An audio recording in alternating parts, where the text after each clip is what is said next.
Hello दोस्तों, कैसे हैं आप लोग। उम्मीद करते हैं अच्छे होंगे। आज हम आप लोगों के समक्ष यूरोप में राष्ट्रवाद जो कि क्लास 10th का क्या है, पहला नंबर चैप्टर है। जी हाँ दोस्तों, आज हम बात करेंगे यूरोप में राष्ट्रवाद उदय और विकास का जो अस्मरणीय तथ्य है उसके बारे में बात करेंगे। तो चलिए बिना देरी किए शुरुआत करते हैं। सबसे पहले राष्ट्रवाद। दोस्तों, राष्ट्रवाद की अवधारणा फ्रांसीसी दार्शनिक अरस्ट रेनन और फ्रांसीसी कलाकार सरयू ने दी थी। इन्होंने ही पहली बार कहा था, जिसमें रेनन ने कहा था, रेनन के अनुसार, अरस्ट रेनन के अनुसार राष्ट्र एक बड़ी और व्यापक एकता है। जी हाँ दोस्तों, वहीं दूसरी तरफ सरयू ने कहा था, सरयू अपने चित्रों के द्वारा राष्ट्रवाद की क्या की थी, कल्पना की थी। जी हाँ दोस्तों, उसके बाद हमारा दूसरा नंबर है फ्रांस में राष्ट्रवाद। जी हाँ दोस्तों, 1789 की क्रांति के बाद नेशनल असेंबली ने क्या किया था, मानव एवं नागरिक अधिकारों की घोषणा की थी। कन्वेंशन हुआ और कन्वेंशन में राजशाही को समाप्त कर दिया गया और फ्रांसीसी क्रांतिकारियों ने इससे क्या हुआ, यूरोप में राष्ट्रवादी भावना का प्रसार किया।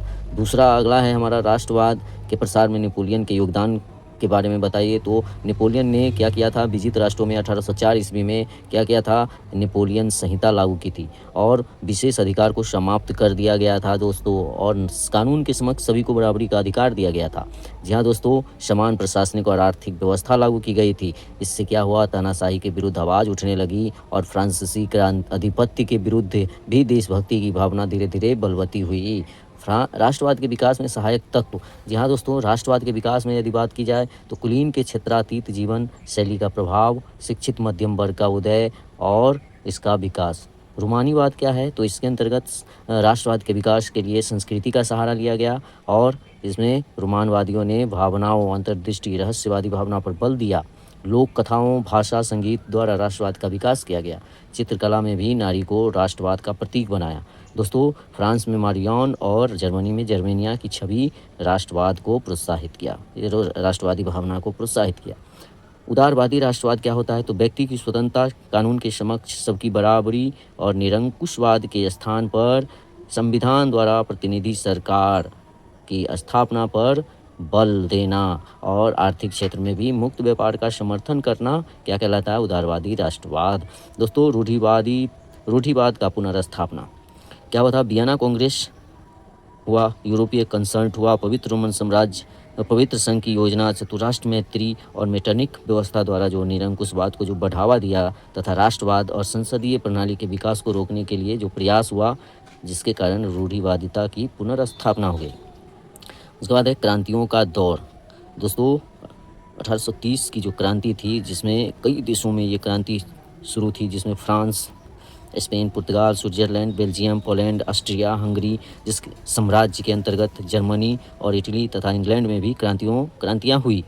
इन क्रांतियों ने उदारवादी भावना और राष्ट्रवादी भावना के विकास का मार्ग क्या किया था, बहुत ही आगे तक बढ़ाया था, प्रशस्त किया था। जो अगला है यूनान का स्वतंत्रता संग्राम। तो यूरोप के मरीज ऑटोमन साम्राज्य की दुर्बलता का लाभ उठाकर क्या क्या था, तो राष्ट्रवादी तत्व सक्रिय यूनान, ऑटोमन साम्राज्य के अंतर्गत 1821 इसमें यूनान विद्रोह और 1829 इसमें तुर्की युद्ध में क्या हुआ था, पराजित हो गया था। एड्रियानोपुल की संधि के द्वारा क्या हुआ, वंशानुगत राजशाही की स्थापना की गई। 1832 ईस्वी में क्या हुआ, कुस्तुनतुनिया की संधि द्वारा स्वतंत्र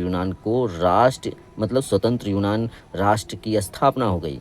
जी हाँ दोस्तों, अगला हम बात करेंगे 1848 की क्रांति। France, Italy, Germany, Austria, Hungary और बोहेमिया तथा पोलैंड में क्या हो रहा था, 1848 के समय में क्रांति शुरू थी। अनेक राष्ट्रों में उदारवादी प्रयास, फ्रांस में द्वितीय गणराज्य की स्थापना भी हो गई।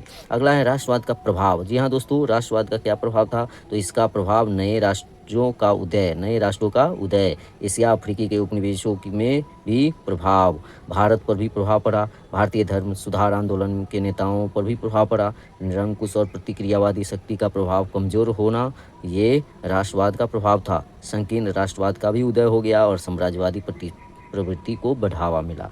अगला है इटली के एकीकरण। दोस्तों, इटली का एकीकरण मेजनी काबूर और गिरिबाल्डो के तथा विक्टर इमैनुअल के प्रयासों के कारण 3 चरणों में पूरा हुआ। इटली का एकीकरण सार्डिनिया, पिटमाउंट के राज्य के नेतृत्व में 1870 ईस्वी में एकीकृत इटली का जन्म हुआ, विक्टर इमैनुअल इटली का राजा बना। उसके बाद है जर्मनी का एकीकरण। जर्मनी के एकीकरण में बिस्मार्क की भी बहुत बड़ी भूमिका थी। उन्होंने 1862 ईस्वी में प्रसा के राजा विलियम प्रथम का चांसलर बनना, मतलब जब जैसे ही वो प्रधानमंत्री बना तो बिस्मार्क ने एकीकरण के लिए एक नीति लाया, रक्त और लौ की नीति, और यही नीति के कारण उन्होंने 3 युद्ध किए, 1864 में डेनमार्क के साथ, 1866 में ऑस्ट्रिया के साथ तथा 1870 ईस्वी में फ्रांस के साथ। और इसके द्वारा प्रसा के नेतृत्व में जर्मनी का एकीकरण पूरा किया और 1871 में विलियम प्रथम वहाँ का सम्राट बना। कहाँ का? तो जर्मनी का। अगला वीडियो यदि आपको चाहिए तो इस पेज को भी लाइक कीजिए और हमारे चैनल को भी सब्सक्राइब कर दीजिए और लाइक प्लीज़ ज़रूर कीजिएगा, ताकि जो अगला जो क्वेश्चन है वो मैं आप लोगों के सामने रखूं।